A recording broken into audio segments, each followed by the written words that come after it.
Good morning. Transit and Bus Committee meeting for July is called to order. Mr. Marino, are there any members of the public who are registered and present to speak? Good morning, Mr. Chairman. We have 6 speakers registered today. The first speaker is Liz Patrick.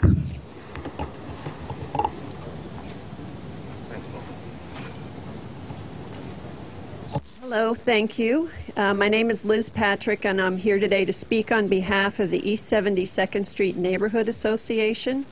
We believe that the proposed cuts to the crosstown bus service on the Upper East Side are unfair to our residents and can't be justified on the basis of low demand.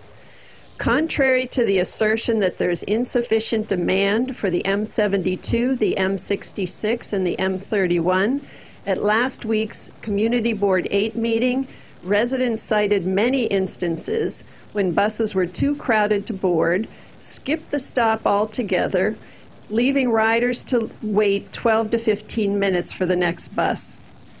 In our view, the MTA ridership surveys undercount demand, failing to take into consideration passengers who can't board because of overcrowding, riders who give up waiting for the bus because it's taken too long to arrive and no idea as to when it may arrive, and young children traveling with caregivers who don't need Metro cards to board. Unfortunately, it seems the MTA bus management believes that Upper East Side residents are affluent and can afford alternatives to unreliable bus service, like taxis or Ubers. So it's okay to make cuts in our neighborhood. However, that perception is very wrong for the large senior population and families with small children who don't have the money for car service and can't easily negotiate the subway due to mobility issues. The majority of seniors using the bus aren't worried about making the ballet at Lincoln Center on time. They're worried about being to their doctor's appointment and not missing it altogether because they're so late. Seniors and families with small children comprise 1/3 of households on the Upper East Side. We worry that the unintended consequence of your decision to reduce bus service on the M72, 66, and 31 is to relegate our seniors to second-class citizens. After years of paying taxes in this city, surely they deserve better. We hope you'll reconsider. Thank you. Thank you, Ms. Patrick. The next speaker is Mina Greenstein. The MTA's proposal to increase the time between M31, 72, and 68 buses seems to have been made without any input of reality. These routes are the only way scores of residents and workers have access to and from York Avenue and First Avenue. Sorry, the Q subway doesn't go there. The 57th Street bus is less than useless. Its last stop is York Avenue and 60th Street. The ultimate MTA disconnect is with people who rely on these lines. How do residents, workers, and medically compromised people get to the schools, homes, and hospitals? But let's focus on the M31 that goes from 11th Avenue to York and 91st Street. The MTA headcount for this line is an example of pie-in-the-sky thinking. Its figures live in an alternate reality. The MTA has delightfully eliminated an important segment of the riders. These riders are cute, perky, and small, and are not included in the fare count due to the fact that they are too young and too small to pay fare. They are the children who are taken by buses, by their parents and nannies who do pay fare. The children make up a large percentage of the ridership on the M31. They are taken to their daycare centers, nursery schools, kindergartens, and medical appointments on this route. They come on the buses not only with their parents and nannies, but with strollers, toys, and wheelchairs. They occupy space. Due to the lack of buses, many times this vulnerable population is forced to walk or take taxis in order to get to their destination. Children are only invisible to the MTA commissioners who do not deign to take public transportation. Thank you, Ms. Greenstein. The next speaker is Jurgen Sikowski.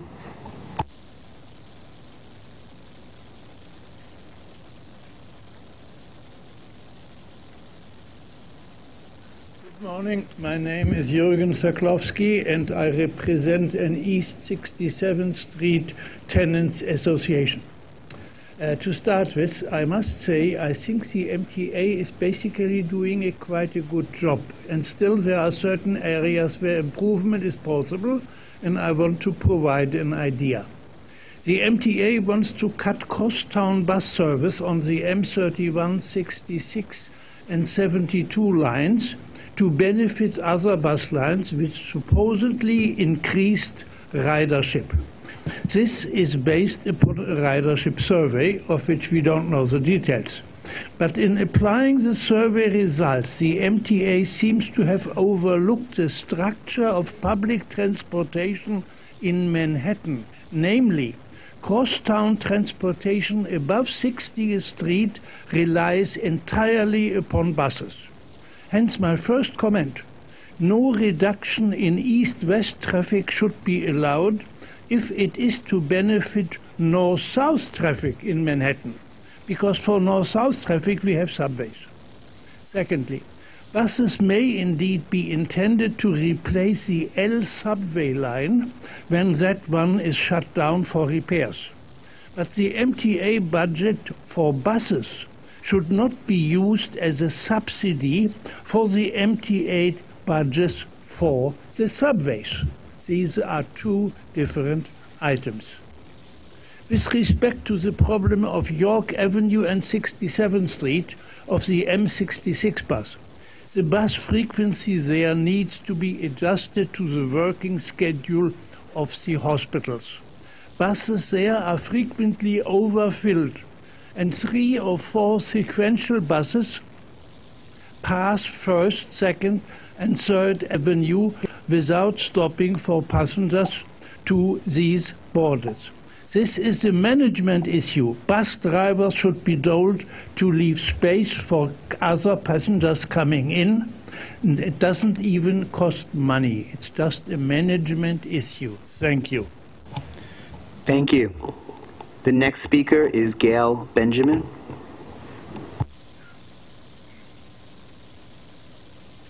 Thank you.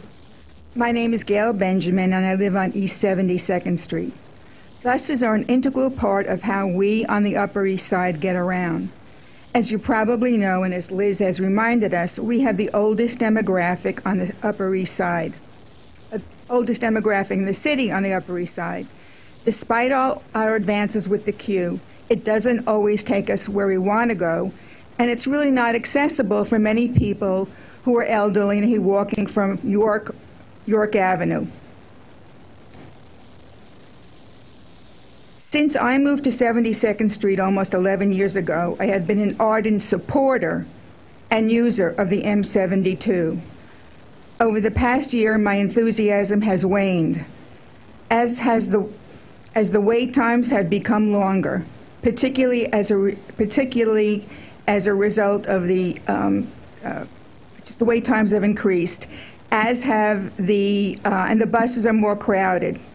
We on the Upper East Side have been campaigning for improved bus service.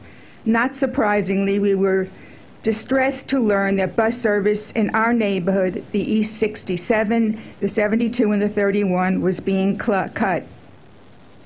On the M72, going east to west in the morning is a chore. By the time the bus leaves 72nd and York and gets to 72nd and 1st, it's standing room only. The same thing happens on the peak hour in the PM going from east to west. We are surrounded by the hospital corridor. The buses are loaded with employees going to work, to and from the morning and the afternoon, and patients, visitors going to the hospital. I was one of the people this past Thursday at 5:30 waiting for an M72. There were 24 adults, 4 children, and 3 suitcases. By the time the bus got to my stop, there was standing room only.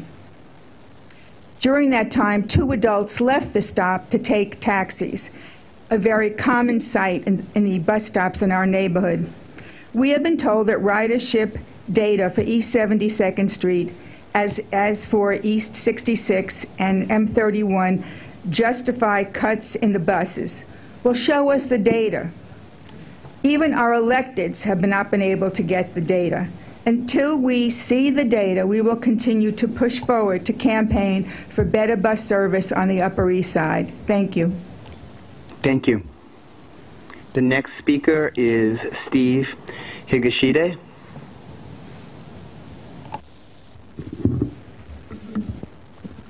Good morning. I'm Stephen Higashide from Transit Center, here on behalf of the Bus Turnaround Coalition. I'm here to highlight the need for transit signal priority on bus routes throughout the city. We're glad to see on this agenda procurement of software to allow buses to trigger TSP. At a time when our transit system is in crisis, we need to expand the use of this proven tool as quickly as we can. In fact, New Yorkers have been waiting so long, we actually wrote a song about it. We'll be posting that song online today, and I'll share some of it with you now. So here's Waiting for the Light. Like a movie scene, like the sweetest dream, I picture the bus moving. It pulls up to a red, but gets to go ahead, because here bus riders matter. What could agencies do to make this world be? It's queue jumps and transit signal priority. From all of this traffic, please free up our ride. We have spent all of our lives waiting for the light. Whoa, when we will be on our way home, waiting for the light. Whoa, we've dreamed of this green for so long, waiting for the light. With signal priority, bus riders won't be stuck waiting for the light. Again, we're very encouraged to see this procurement on the agenda, but we need a more ambitious plan and timeline for the implementation of signal priority from both the MTA and City Department of Transportation. Thank you. Thank you, Mr. Higashide. The next and last speaker is Jason Anthony Pinheiro. Good morning. Here, the Jason Grieber speaking. This month, I'm very furious about the report regarding subways. And why? I use the subway every single day. Dealing with overcrowding, delays, and the most thing that I hate, track fires.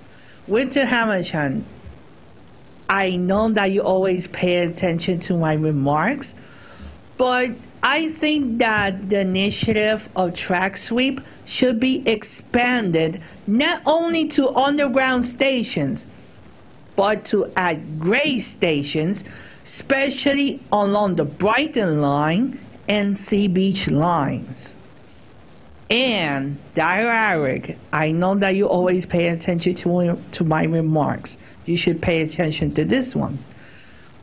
On these weekends, there is no E&F service east of Forest Hills. And lots of commuters that depend on those lines on the weekends don't know about the cross-honoring on Long Island Railroad between Penn Station and Jamaica. There should be more communication between New York City Transit and Long Island Railroad regarding this matter. And please, I want to see everybody working on hands on deck. Because I don't want to see, and the press should take note about this, the ping pong game between the governor, the mayor, and the MTA, because I'm very sick and tired of this nonsense. It's getting annoying. I had to suspend my trip to Orlando to pay attention to what's going on here in New York City. And I don't want to return in September hearing more news, because I'm going to go against the governor, the mayor, and Joe Lola, that I hope that is listening to me.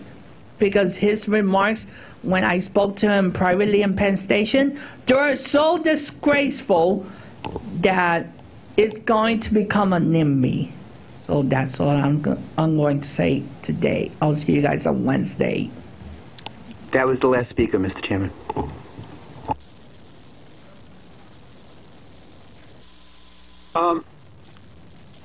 The minutes of the June committee meeting are included in your committee books. May I have a motion to approve and a second? Are there any changes or comments on the minutes? Hearing none, all in favor?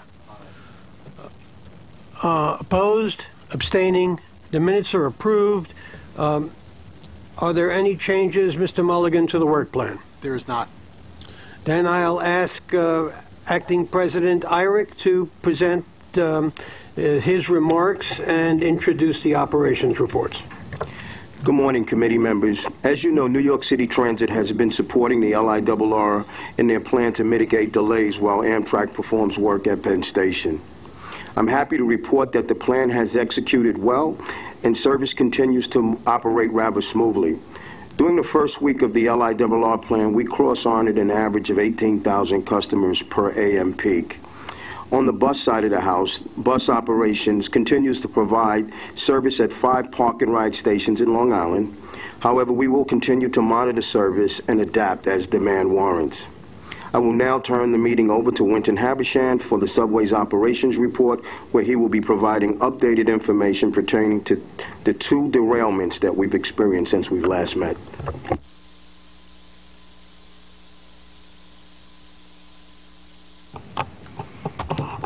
Good morning. I'd like to begin by addressing Friday's train derailment. A southbound Q train derailed at 8:58 a.m. south of Sheepshead Bay. Customers were escorted through a rescue train onto the platform. Southbound service was rerouted to the N line, and northbound service was restored shortly after the derailment. Although the incident is still under investigation, preliminary findings are pointing to an abnormal condition on a truck of the incident car as the most probable cause. We've found evidence of a failure to follow proper maintenance procedures, resulting in diminished performance of the vehicle's truck, most notably the wheels and the axle. I'd now like to provide information regarding the June 27th derailment on the A train. Subway staff working to repair a rail on the 8th Avenue line north of 125th Street left an unsecured piece of 13-foot rail between the tracks. This was in violation of Subway's policy and caused a major derailment with extensive damage to the area. We train our employees to comply with all rules, and we communicate reminders via bulletins, refresher training, and supervisory briefings. We have re-instructed our staff on this matter, and we sincerely apologize to our customers. We know we need to improve. On Monday, July 17th, at approximately 7:15 in the morning, a B train operator reported a fire on the 8th Avenue line between 145th Street and 135th Street. The cause of the fire was debris located in the switch area south of 145th Street station. A following train was discharged at 145th Street to allow FDNY to board and use the train, as a fire taxi, which is a quick way of getting FDNY access to the scene of a track fire. After the initial report and the arrival of FDNY on the scene, a subsequent train reported that the area was impassable because of the amount of smoke in the area, and service was thus suspended while the incident was properly and safely managed by New York City Transit and FDNY forces.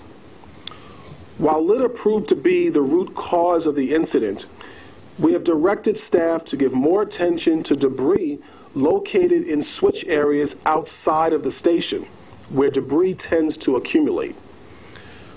We are working on a number of initiatives to address incidents such as those discussed. We look forward to changes that will result in better service. Amongst the initiatives are better communications with our customers, particularly during incidents like those discussed this morning. To that end, when able to do so, our Rail Control Center more regularly communicates with customers who are on the incident train and trains affected by the incident. This concludes our operating report. Thank you. Mr. Albert. There we go. As a result of the preliminary finding of the derailment on the Q line, have you ordered an immediate inspection of trucks and axles of all R160 cars then? We have, Commissioner, and we're about 70% through that inspection. We were doing it straight through the weekend. Thank you. Anyone else? Mr. Merdler. Mr. Havisham, I know that you folks trying to run the subway system are under considerable stress at the moment, but I do want to put in focus what the public sees and what these records that you've given us as data accurately reflects. What it shows is that at best, 3/4 of the time, under the monthly operation reports, the trains are on time. That in most instances, if they get there within 2/3 of the time, that's pretty good. And you see that in chart number 2. Then if you look at chart number 5, in terminal on-time performance, you're lucky if you get 50% on time. You get 32.9% on the 2, 34.3% on the 4, 34.6 on the 5, and it goes on and on. My point is the following. You have an obvious problem, and I'd like to know specifics of what steps you are taking to deal with them. Well, the numbers you're referring to, Commissioner, are of course included in this month's operations report. And we are taking steps to improve that. But where we're focusing, and this does reflect a shift in the attention that we're giving. We're really focusing on incidents that cause the major delays, the ones that the public really does feel. We started that with the 8th Avenue corridor that was announced back in April. And we've definitely made some headway with that. We conducted, as I reported last month, a full inspection of the track, signal, and infrastructure disciplines. We took a different approach, and not so much of a siloed approach, but an approach where the 3 disciplines went out together and inspected the system, over 700 locations. And we've made some strides in correcting the defects that we've identified. So that's something that we've gotten some gains from, I believe, and made some progress. And we look forward to the coming weeks and months in doing work like that as well. I appreciate that, and I know that you're trying, but this continues to spiral in a downward trajectory. And my concern is the issue of getting people, A, there safely, and B, there in a timely fashion. Let me illustrate my point. In the last 2 weeks, I've checked the London subway system and the Moscow subway system. The headway in Moscow is average 2.10 seconds, 2 minutes and 10 seconds between one train and the next. On the Jubilee line in London, it is even less. I bet you if you timed it here, it'll be a lot more than that. My point is, you have had, not your fault, not Darrell's fault, not anybody's fault here, over a period of years, the maintenance has not been what it should be. And my question is, and I know that Joe Loder will zero in on this and focus on it and deal with it. we've got to get this thing going, because we are now in a position where the public just doesn't believe us. And they're right.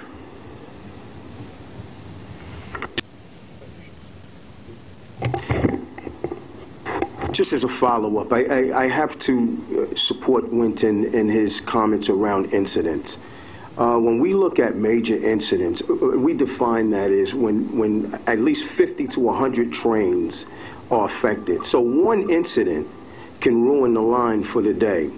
So the strategy of really focusing in on major delays and issues out on the way is the first step. Now, there's many things that we have to do. As it relates to the metric of on-time performance at the terminal, I think there's going to be a great debate about that, because I believe that that is not a relevant metrics anymore. We really need to look at that. The other piece is that we need to really look at our schedules. Our schedules are somewhat antiquated, and we really need to look at that, and that is what we're doing. So it's a multi-pronged approach, but I think Winton's strategy around focusing on those incidents that people really feel is the starting point. I agree with that strategy and reducing delays and improving the passenger experience. I'm happy that you're doing it. I think the numbers we see here are long-term numbers, and we've seen over the last few years a persistent decline. If you look at key performance indicators where you put everything together, there's consistent decline through all the lines over a long period of time. Your efforts now are just a couple of months. It would be good if there was a report to this committee that showed that maybe whatever whether you want to do this combined metric or weight assessment alone to show how that's improved because of what was done on the A, C, and E. It would be good to see it so that we would know and the public would know that there's efforts being made and there's incremental improvements, because these numbers show what everyone says is that service is awful. I mean, there's no way, whether you want to say terminal on-time performance, which I don't like, but I like this, which combines them all. It doesn't really matter. Service is bad, but that we're making an effort to do it would be a good message to send to the public, and I think we should do that. As far as what metrics we use, I don't like on-time performance either. I think weight assessment is better, but that's another debate for another time. As far as the challenges we face, I mean, it's been in some articles here, and I know we've had discussions about it. Over the years, the system has changed to make it more safer. That has probably reduced reduced capacity is what Mr. Merdler was referring to. Other systems somehow are able to run at 2-minute headways. We seem extremely challenged to be able to do that, although you look at schedules and that was what was done in the past. Whether it's the acceleration time, whether it's changes in the signal system, I'm not entirely sure. Whether it's crowding, I don't know. But it would be good to get a handle on that, because that's part of, when you say a major delay kills us for the day, yes, I know that, I see it. But that's a recovery time issue, and we don't have the recovery. It doesn't seem like we have the recovery time we used to have on our system, and that's something we should look to alleviate. Maybe before not before we install CBTC, but CBTC is going to take a long time to put in on many lines, and we have to address this problem with the short term would be not 5 years from now. So I don't know what we can do about that, whether it's address issues like crowding at certain stations and move the people in and off the trains. Changing people's behavior has been discussed. I think that's part of, I hope, that our chairman is working on now with the 30-day review. But that's my view. Yeah, we don't disagree with that. One thing that's clear is that these problems aren't going to be fixed overnight, but one thing that could be fixed more quickly is communication, and that's been something, I think, my experience in the subway is you sit there, you wait, there's no train coming, more and more people are on the platform, finally a train comes and it's totally filled. If you knew when a train was coming, you might decide to divert, go someplace else. If you knew there were trouble and maybe there was, a messages sent to anyone who wanted to get a pop-up message, you might choose a different line. So I think if we could focus on communicating where there are challenges so people can change their behavior, like we've seen with the Long Island Railroad during the Summer of Hell moment, I think that will relieve some of the immediate pressure that we're facing to give us some time to actually get the system fully fixed. and we really do acknowledge that communications is key. I think we've taken some immediate steps around incidents. I think, we traditionally rely on the conductor as the key communicator. While the train operator's at the front of the train, and typically an incident involves something in the right of way, Winton and his staff have, in the last month or so, shifted a lot of that responsibility where appropriately to the front of the train, the motorman. But listen, that is a field that is, I would say, full of opportunity to improve as it relates to technology, particularly on the A line. We are very good at taking the suspense out the journey because of the count-out clocks, and we're moving forward on the B division. So we acknowledge that, and we're working toward that. I mean, even things to your point on technology, using alerts, so that even if it's not an incident, but just delays, just sending alerts that there's delays on this line will then change people's behavior and then put less pressure on that line as well. Absolutely. When I worked there years ago, we had the battery runs when there were big delays in service. Do you still do that? We do. That's part of the delay mitigation strategy, a battery run, flex terminal departures, and the like. And what's interesting is that's part of sometimes what, we manage the service one way that may affect one of the metrics. So it's a delicate balance, and taking that approach sometimes affects on-time performance, but it provides evenness of service to the customer, which is what the goal of a battery run is.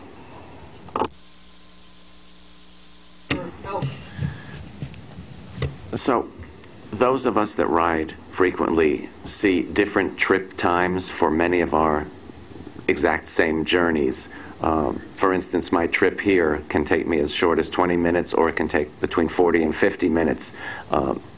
If I've changed to an express, I will sometimes have locals pass me, as I will have been stopped in places. The communications is extremely important. That canned message that you said you were doing away with, we're delayed due to train traffic ahead of us. People just, roll their eyes and everything. But I have heard conductors come on and give a much more realistic approach. When train trips take longer, you need a larger number of cars to accommodate the same number of riders. So we need to address why trips are taking longer. Interim on-time performance metrics, I think, would be great, because then in a shorter span of time, not 241st Street, Wakefield to Flatbush Avenue, but in a much more defined area, we could see what is causing those delays. And we would hope that you would move towards interim on-time performance as a way of trying to gauge what's going on. Yeah, we're actively looking at that. Yes. Okay. I'll ask Mr. Vidal to present the bus operations report. Thank you. Good morning. Earlier this year, Peter Caffiero presented some of our critical strategies for increasing bus speeds, including transit signal priority, or TSP. TSP allows buses to automatically communicate with DOT's traffic signal control system and either extend green lights or shorten red lights so that buses spend less time waiting at intersections. This morning, Steve Plachocki will highlight a contract modification to update our TSP software, which leverages existing onboard technology and paves the way toward expanding the deployment of TSP to additional corridors in 2018 and beyond. In addition, several other procurement actions are before the board this month that support our efforts to improve paratransit service. As you may recall, last month, Steve Lopiano presented our strategies to make paratransit service more customer-centric, reliable, and flexible in response to feedback we received from our riders and advocates. This month, I would like to highlight the procurement actions that will provide critical tools to support these initiatives. First, a key component of our paratransit strategy is to expand the use of e-hail services. To that end, we are looking to conduct a pilot program to build on the successful use of web-based applications as part of non-dedicated paratransit service, while establishing the necessary technical foundation to incorporate this technology into our regular service. The pilot will run for 1 year and will offer valuable insights as we move toward incorporating e-hail into our roster of paratransit services. Next, we intend to replace the existing scheduling and AVLM system with the latest technologies. Authorization to solicit RFPs for scheduling and AVLM systems or software is before you for this month. These two new technologies will allow paratransit to use better vehicle location information to create more efficient schedules with shorter travel times and the ability to identify and adjust schedules in real time. In September, we will provide this committee with detailed milestones to achieve our proposed improvements to paratransit service, an update on additional paratransit performance indicators that increase transparency, and also a draft Bill of Rights for paratransit customers. I am also happy to announce that on Sunday, September 3rd, we will implement our 15th SBS route on the BX6 in collaboration with our partners at New York City DOT. SBS features will include off-board fare collection, specially branded buses for all-door boarding, and real-time bus arrival information at the majority of the SBS stops. As part of the BX6 SBS implementation, DOT will install bus lanes on 161st Street and 163rd Street in the Bronx to avoid traffic congestion, and will build bus boarding islands on 161st Street at Sherman Avenue to improve ADA accessibility at these stops. Finally, as you know, on July 1st, our bus operations began running a shuttle service to support the Myrtle Viaduct reconstruction project, which is affecting the M train service between Metropolitan Avenue and Myrtle Avenue. While managing a single supplemental service requires a tremendous amount of effort and coordination, this month we are managing both the M shuttle and supplemental service for our Long Island Railroad customers during the Amtrak summer outages. Both these additional services are up and running smoothly, which is a testament to the adaptability and commitment of our buses team. I want to thank everyone involved for their dedication and hard work, especially Craig Cipriano, Mike Rybosch and the staff, Mark Holmes and the staff, and Cordell Rogers. And this ends the operations report. Any questions? There are. Mr. Jones, then Mr. Merdler. I'm very pleased with the exciting movement you're making on Accessoride, but I'm starting to sound like a one-note. The fact that 70% of the users are over 65, and I think barely 24% are computer literate. As we go towards a technological solution for this, I think we're going to have to get some real expertise in how people who are elderly and not computer literate can take advantage of the technology. Just to come up with a new technology system that is really geared for millennials, and not try to bring in some technology that can be efficient with people who are not quite as savvy is something that's essential. Discussion with AARP, who's working on some of these issues, or some of the various institutions across the country, looking at technology and the elderly might be an appropriate way to go. So I hope we don't just skip and recognize our users are not necessarily going to be able to take advantage of some of the new technology. I totally agree with you. You know, we're working very closely with our advisory board. Those are the same comments we've heard from them as well as from you and other board members. So we'll definitely be pursuing that as we proceed. Mr. Merdler, then Commissioner Trottenberg.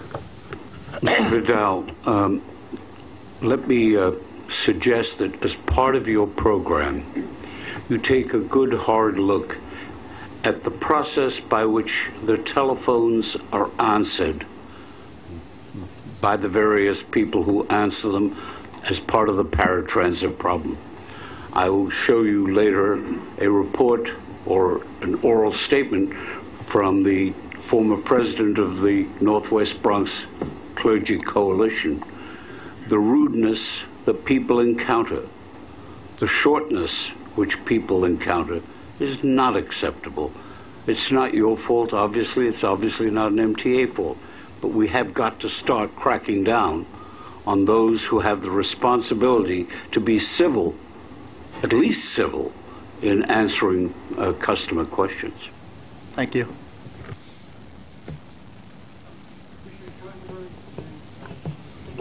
Well, I want to thank both of Steves for the procurement today involving TSP, and I just wanted to show my fellow board members and anyone who's interested, and we can send this around. We actually released today on the New York City DOT side what we're doing on TSP, and now that the MTA is moving from what had been a hardware-based solution in each bus, which was taking a while, to a software-based solution, we're pledging to quadruple the rate at which we are doing our piece at the various intersections. I will just point out, though, because an advocate just sang a pretty song about wanting to do this quickly, and we want to do it quickly as well, but just so folks know, on the engineering side from New York City DOT, we do need our traffic engineers engineers. They need to go out. They need to look at the intersections. We have to manage the traffic coming from the other directions, pedestrian safety. So we will pledge to move 4 times as fast, but we will also still have to get the engineering right and look forward to picking the next set of routes and intersections where we think we can really speed up some bus times. Appreciate that, Commissioner. This is a lockstep partnership that we have to do this together. So thank you for that. Mr. Greenberg. Yeah, well, first I want to congratulate both the Commissioner of Transportation and the department and us for working together so hard to see that. I mean, this is something people have asked for a long time. We've been looking for a long time, and I think the cooperation is really how it happened because, as we know, New York City's traffic situation is extremely challenging, as you mentioned. The large number of pedestrians we have in Manhattan and even parts of Brooklyn and even Western Queens, I know, could create quite a challenge to and the heavy traffic to implementing this. So congratulate you both. I have a question or two about buses and how we determine how much service we provide. It's just I want to make sure it's clear publicly. As I understand it, when we make a change in service, we don't use numbers we get from fare registrations. We use counts. Is that anytime we make a change in service, or do we use fare registrations?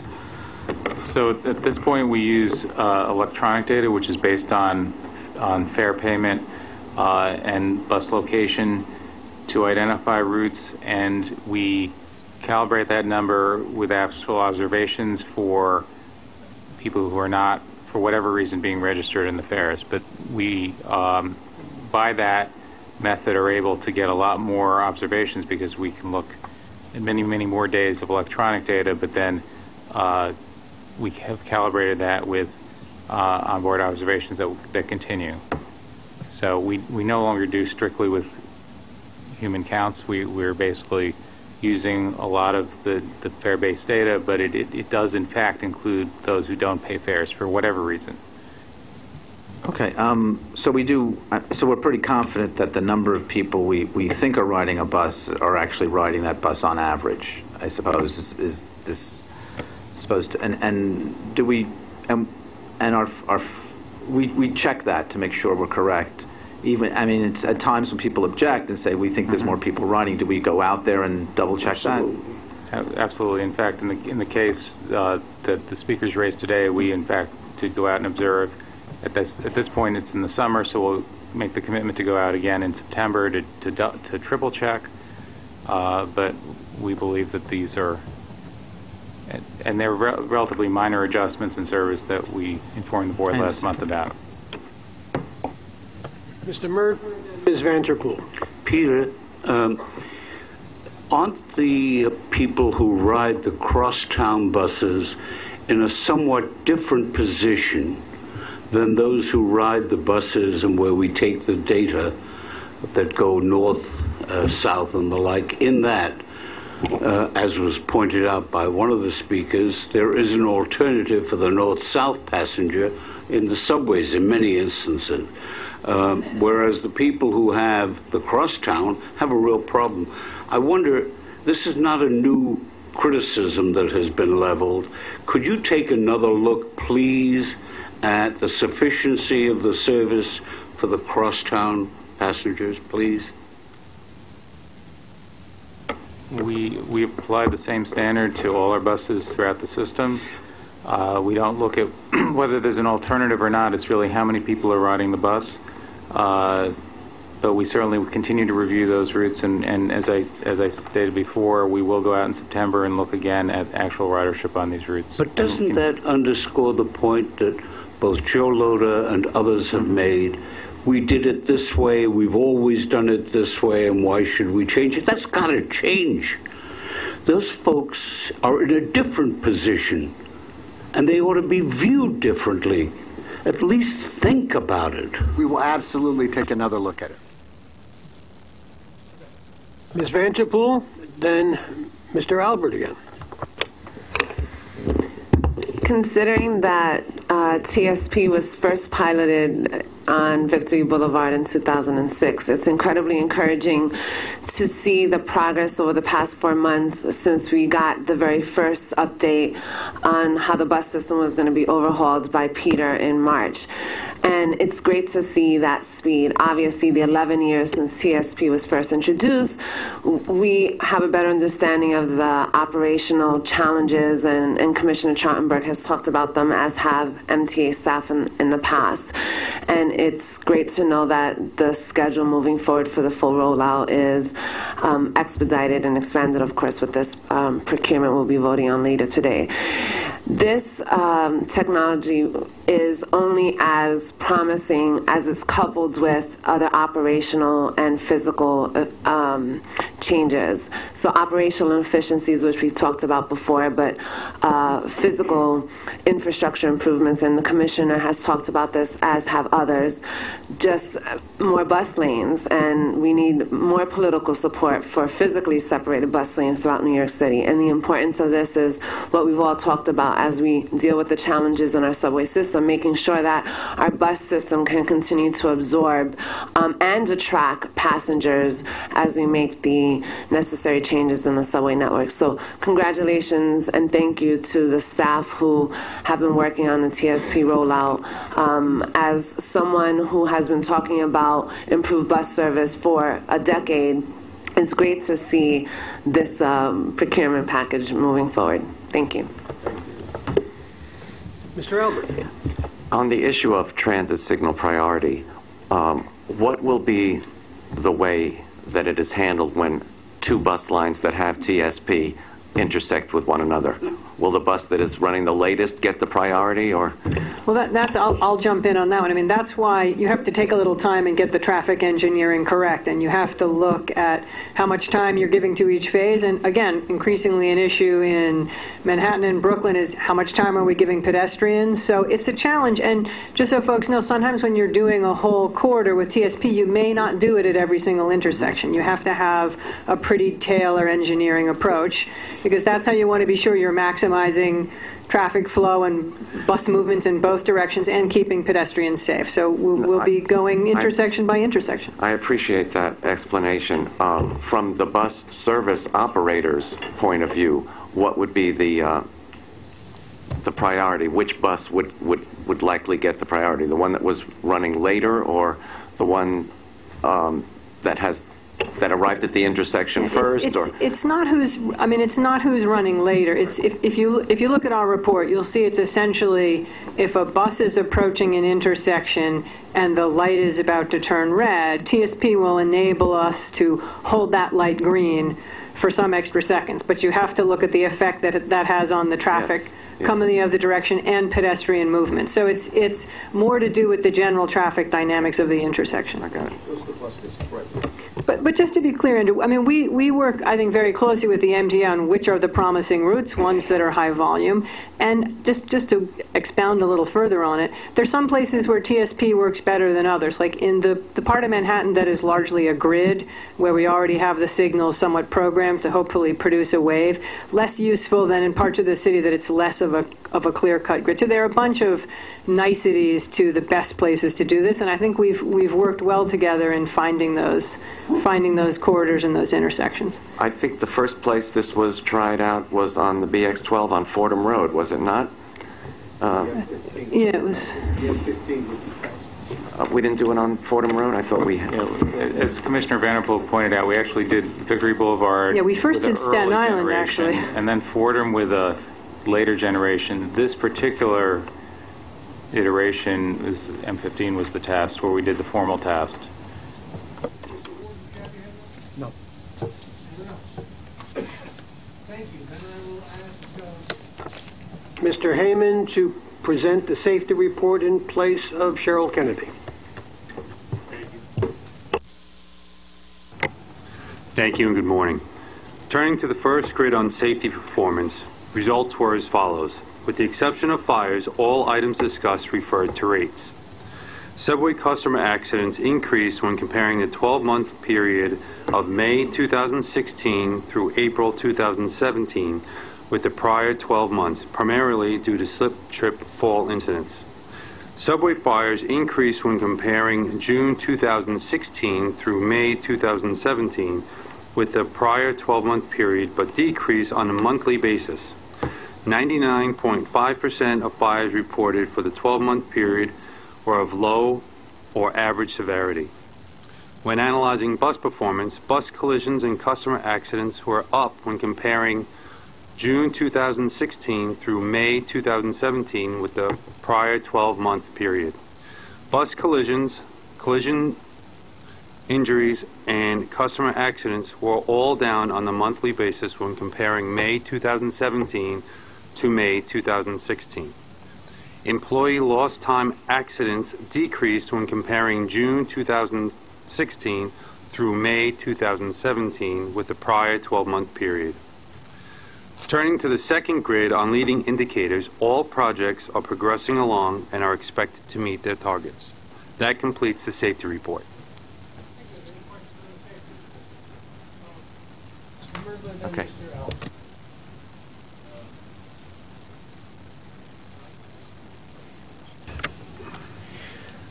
There was a fire that caused trains to be held up on the A line and the number 1, I believe at 168th Street. And the passengers were emptied out on the platforms, and the videos showed even abroad how people were crammed onto platforms with no place to go because the only exit was an elevator. A, is there a second means of egress from the stations, whether they be 181st Street or 168th Street, other than the elevator? And if not, why not?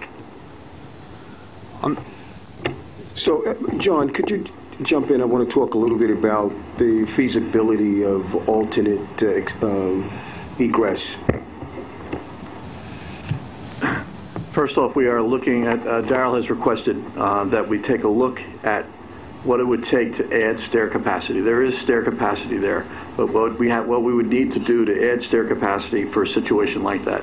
So I have had in-house staff currently taking a quick survey of the station to see what we can do, and should we develop anything with any kind of feasibility. There's a lot of the subway layout relative to the street grid above may limit what we can do, but we will take a look at what we can do and then develop it from there.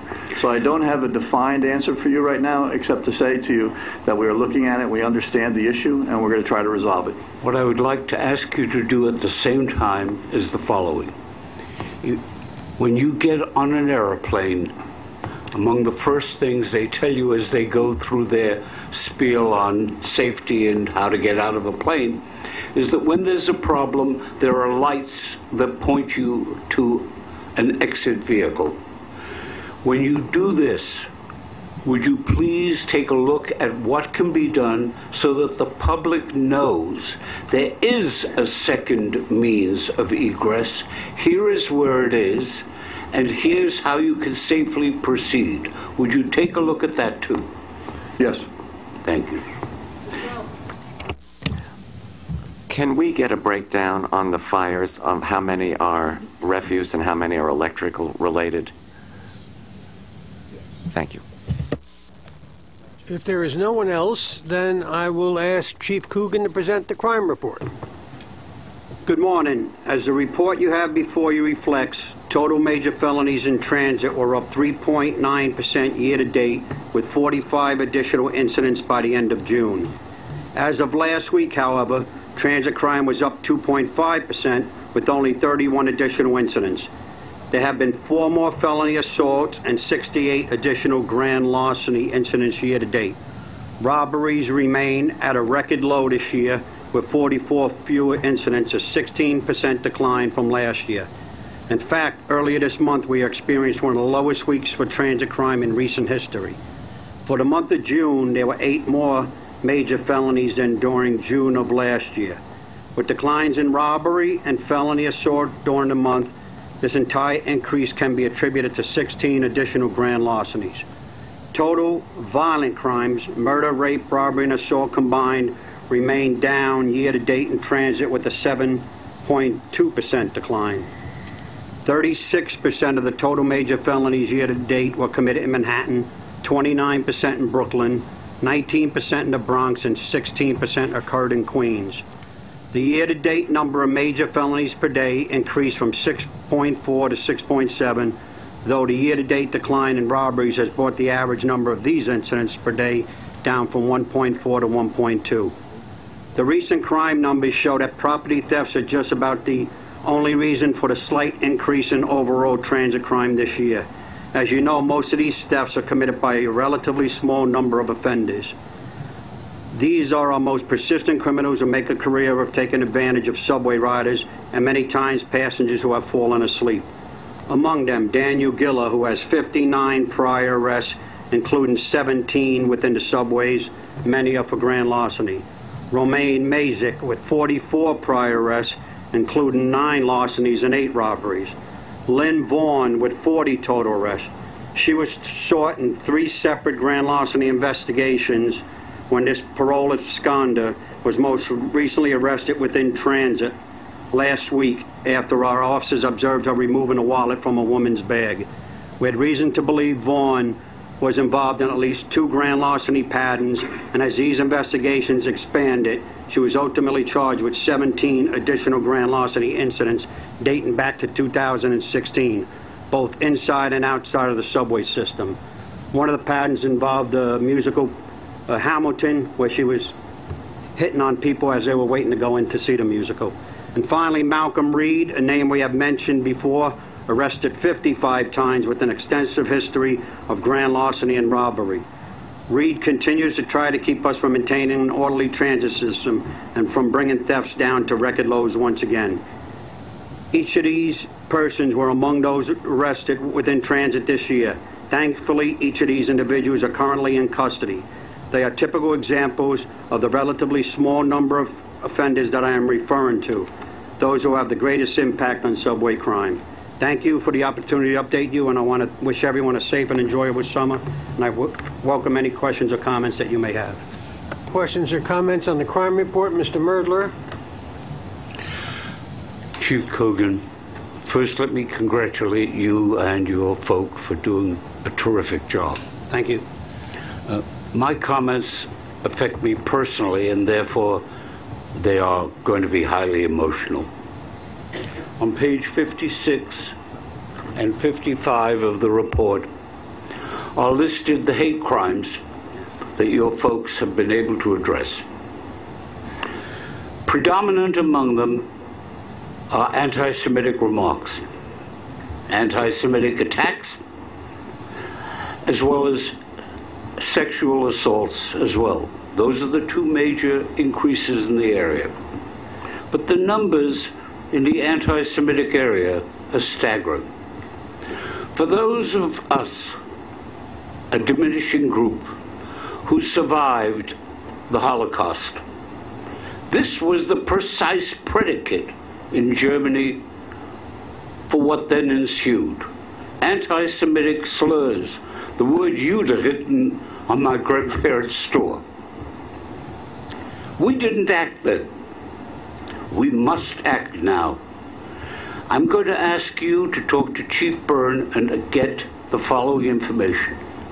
Where you have an arrest for any of these anti-Semitic attacks, can we be provided with the names of the charged parties so that we can track them through the courts and see that this vermin get their just deserts in a timely fashion? Yes, we can definitely do that. Just as I gave you the names for the people of grand larceny, we could definitely do that. Thank you very much. You're welcome. Mr. Glucksman. Yeah, my parents also share being Holocaust survivors, and I second Mr. Merdler's suggestion. I'd also like, obviously, with the sort of growing attack on Muslim New Yorkers, that we do a similar issue with that. Okay. Anyone else? I have a question.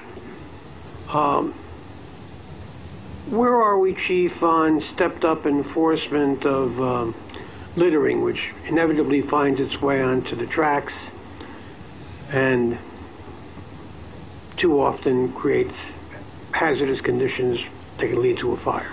We have issued 79 summonses for littering this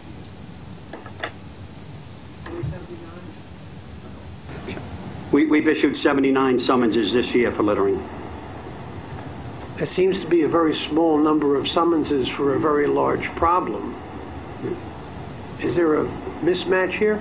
No, I mean, with the littering, I mean, most people would not litter in front of a uniformed officer, I wouldn't think. But when we do see it happen, we do issue them a MTA summons. So we don't ignore it. We do issue summonses for it. Your officers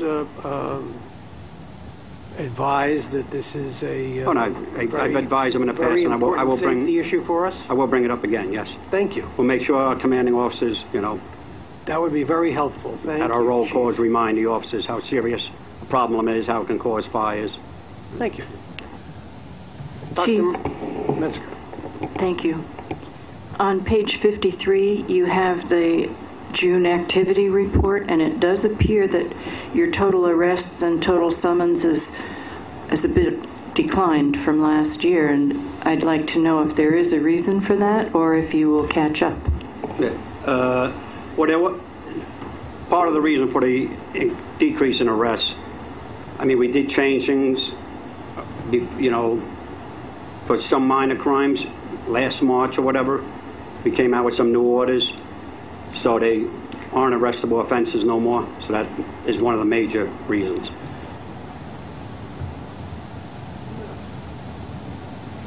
Okay. Oh, I'm sorry, Mr. Greenberg. Sorry.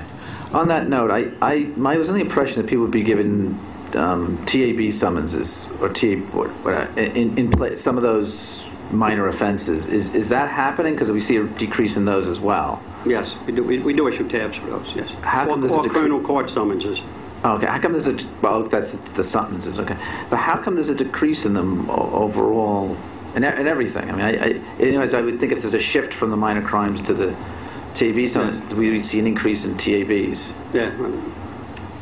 I mean, we are showing a decrease. Yes. Yeah. So okay.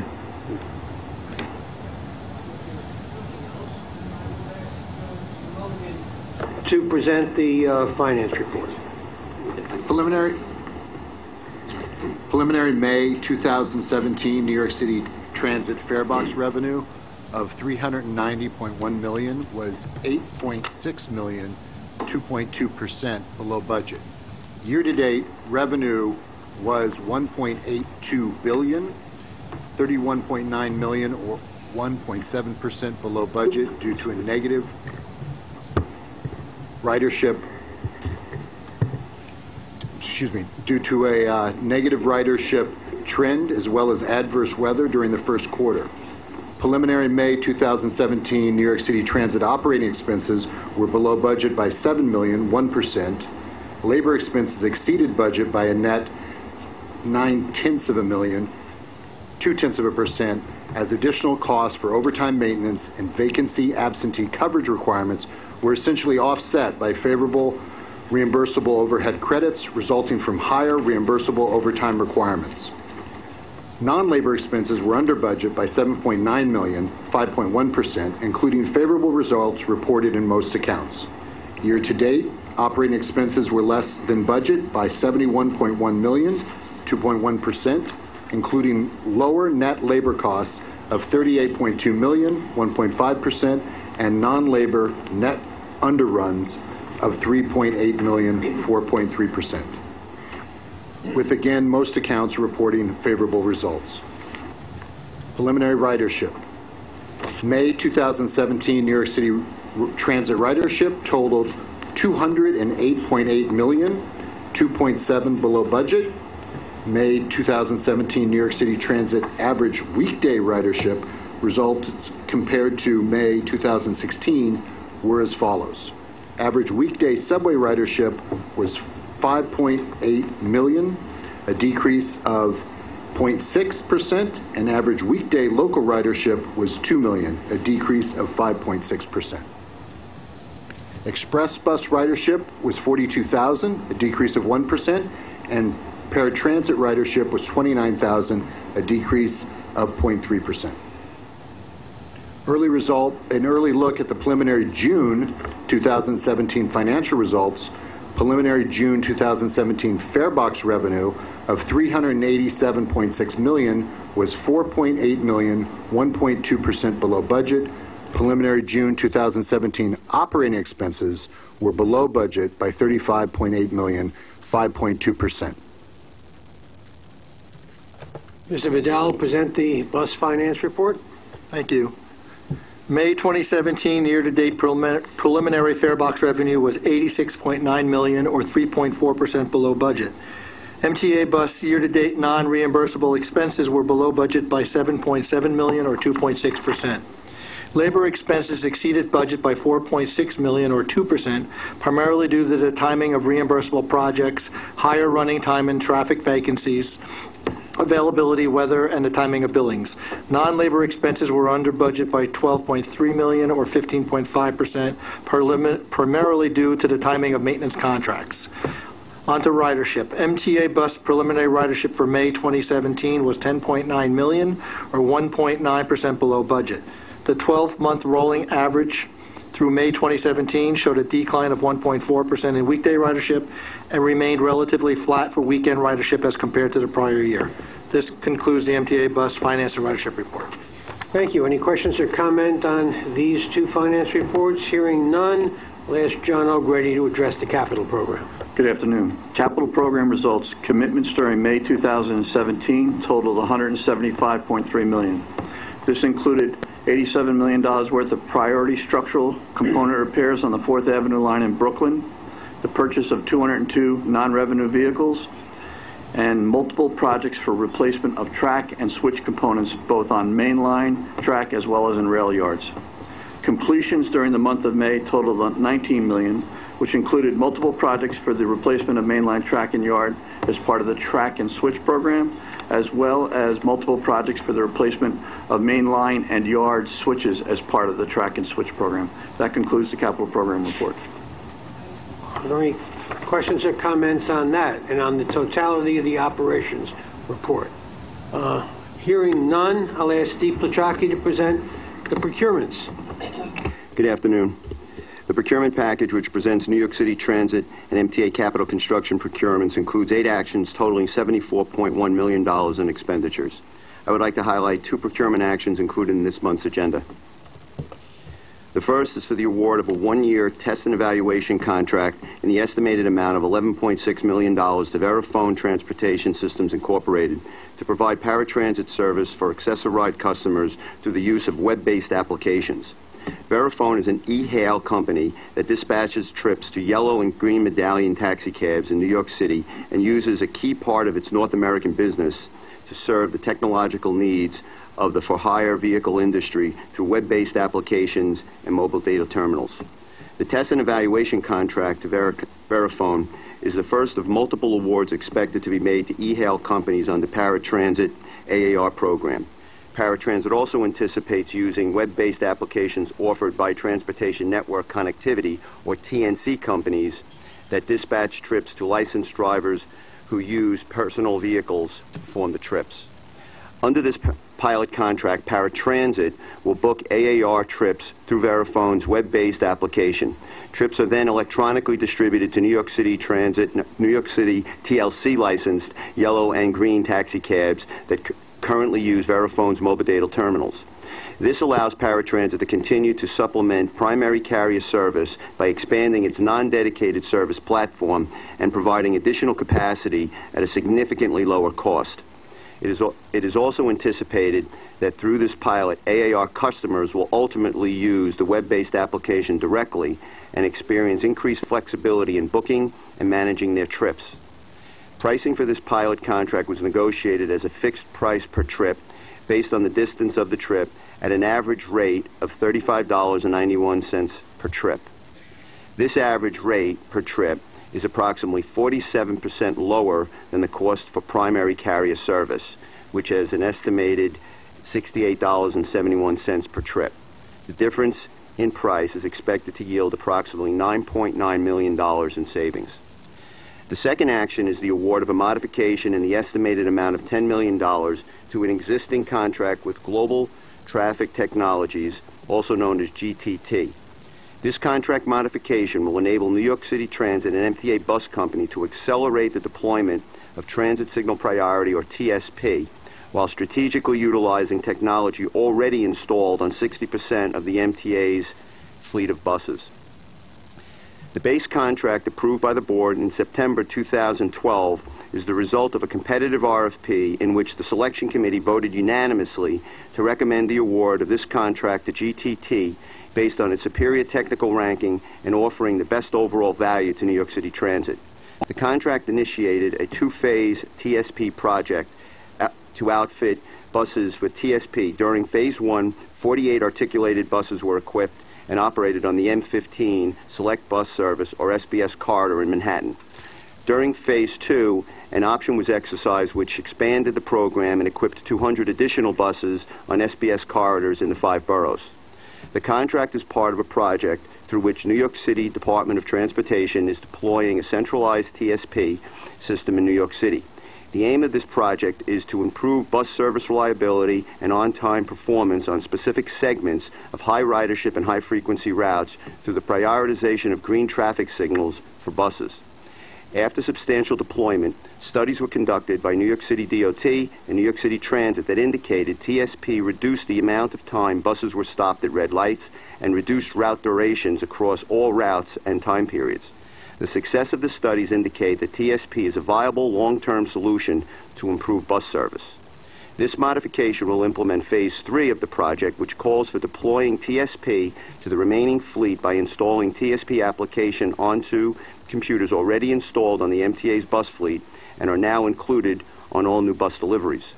This will give MTA more flexibility to deploy TSP where New York City DOT has conducted an appropriate traffic study and determined it is appropriate for the corridor.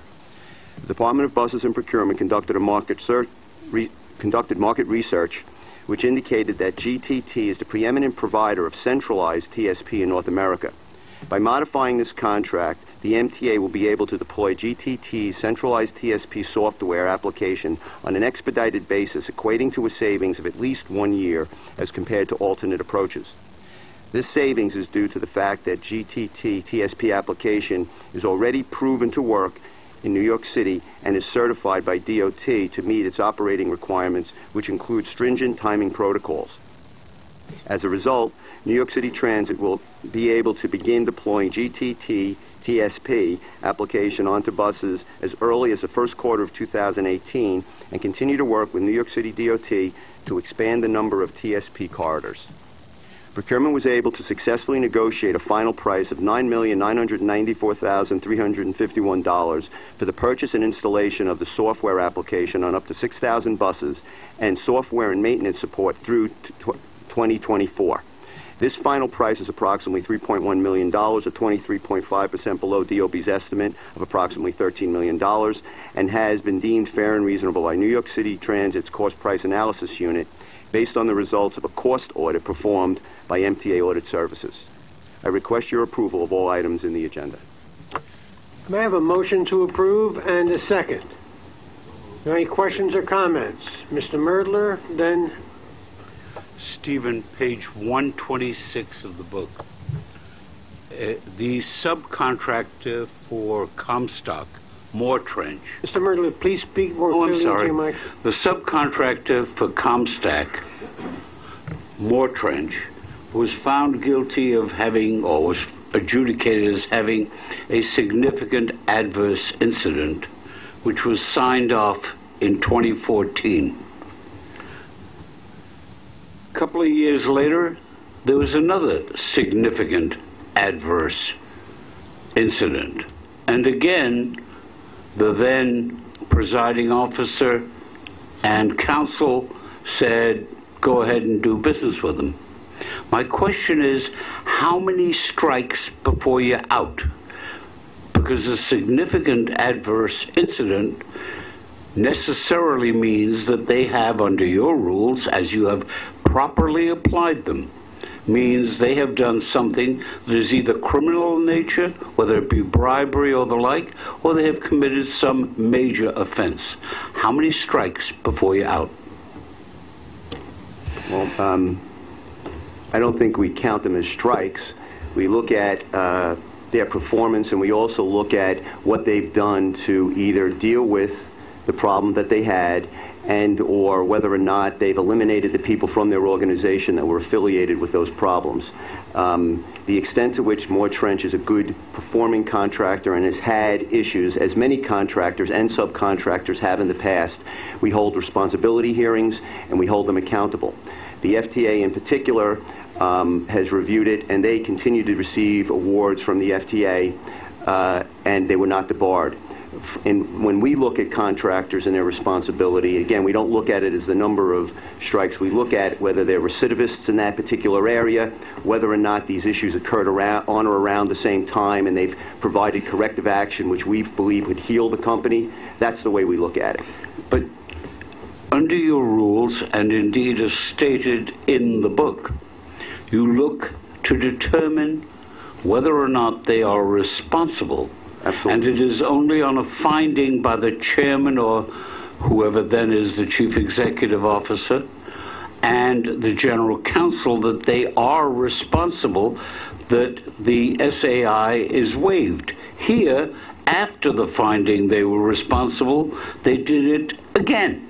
And because they are a subcontractor, and we deal with subcontractors differently than we deal with primes, this particular issue, I'll say the additional SAI, was reviewed and approved by the agency presidents that do business with the company.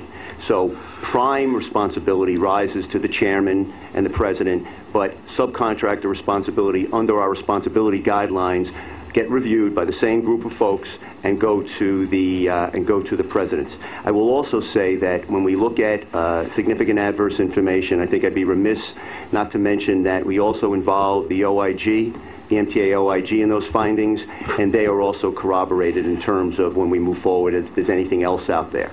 This is not nitpicking on my part. I want you to understand, as I know you do, that when someone has an SAI finding, they've either committed bribery or an antitrust violation or something serious. And yet, time and again, we find that some contractors do it again and again until they get it right and get enough money and retire or sell the business. Now, my point is, I'd like you to do this when you can. It may not be your responsibility to do. I'd like us to take a good, hard look at whether or not we are encouraging this kind of misconduct by doing this. The City of New York has a Vendex operation, which is extremely effective. We don't. No. I need to say that the City of New York has a Vendex operation that records these activities. It doesn't necessarily, in that particular, I'll say, compendium of findings, it deals with them similar to it we deal with them. We are an organization that tries to be rehabilitative. But if we can, and we find that the companies haven't put corrective actions in place in order to appropriately and responsibly deal with them, then we won't do business with them. But in most instances, they either A, have put that corrective action in place. We also install monitorships in there where we have folks like an IPSIG, an independent private investigator, I think you're familiar with that would actually go and look at those particular activities to ensure that they are progressively improving. But I will look at it. Thank you. Dr. Metzger.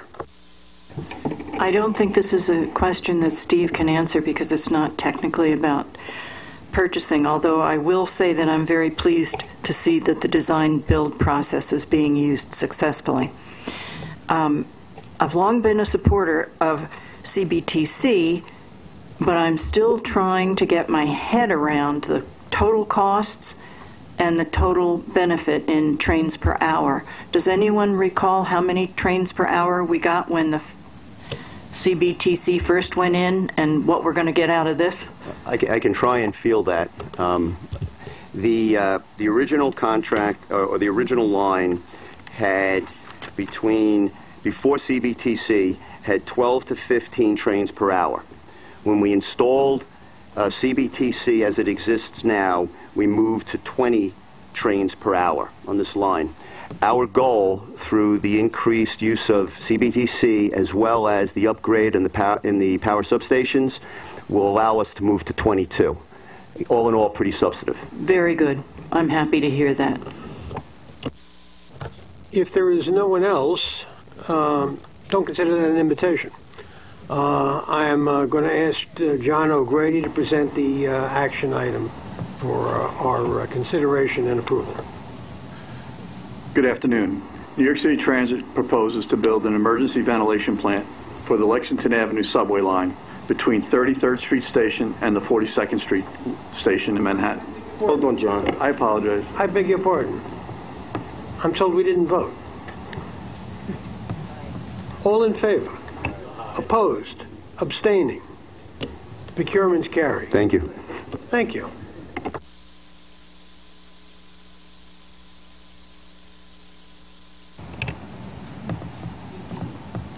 New York City Transit proposes to build an emergency ventilation plant for the Lexington Avenue subway line between the 33rd Street Station and the 42nd Street Station in Manhattan. The purpose of the proposed action is to build and operate a system to provide emergency mechanical ventilation in that segment of the line and to provide a tenable environment where a fire smoke condition to occur in the tunnel.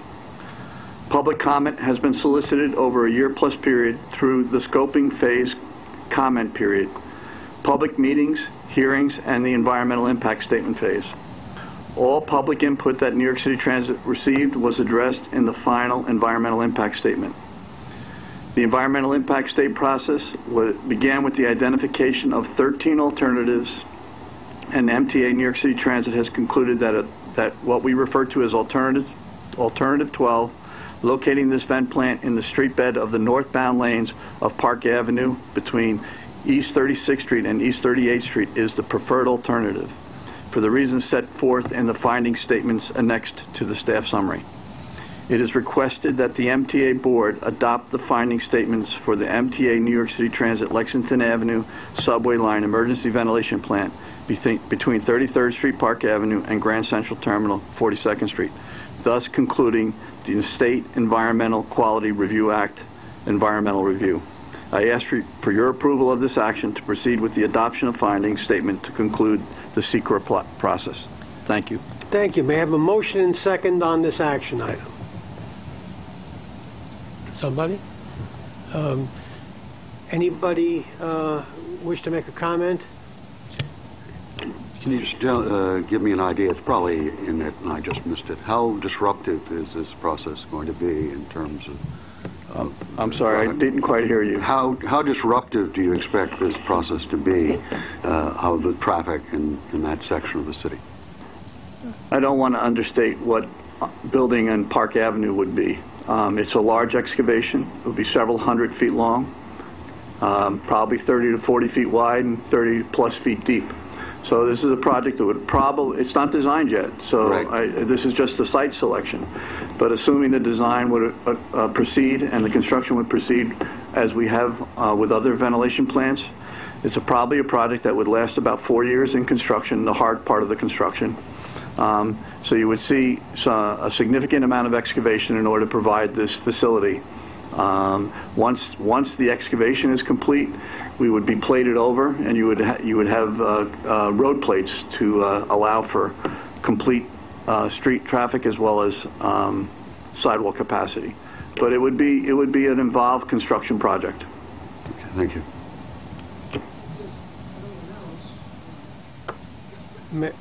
We have a motion and second. All in favor? Opposed? Abstaining? The action item carries. Back to Mr. Irick for his special reports and presentations. Yeah, under Section 8, we have our regular status report on the MetroCard program, and that's it. Questions or comments on that? Then I'll ask Mr. Lieber to present the MTACC project report. Thank you. Mr. Chairman, the committee members have reports on 3 active projects in the materials, and especially in light of the shortness of time, I don't see any reason for me to comment further. I'm happy to take any questions. Are there any? And if there are none on the totality of the issues presented to us in this meeting, I'll ask for a motion to adjourn. Second, all in favor? Meeting's adjourned. Thank you all.